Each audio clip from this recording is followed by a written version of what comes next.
Assistente Secretário-Geral da Organização das Nações Unidas, ONU, Serdar Verdor, ao encontro do Presidente do Parlamento Nacional, Aniceto Guterres, o líder bancada Sira, com a segurança e a nutrição.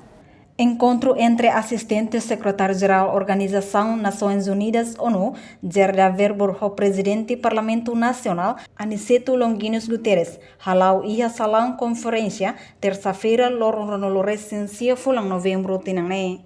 E a conferência imprensa, Serdar Verdor hateten, foi independência, paz e estabilidade lá odiak, Turquia desenvolvimento economia social, liu desenvolvimento físico.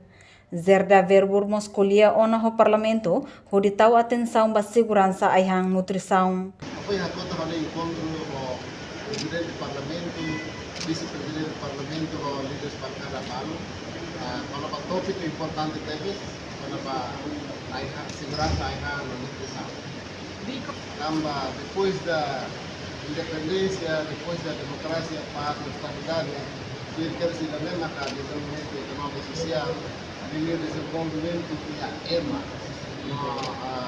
A EMA que desenvolve o físico, a capital, é importante que Niamos dehang tem que ser investe e recursos humanos. Liu labarik sira hahu si lorong Morris.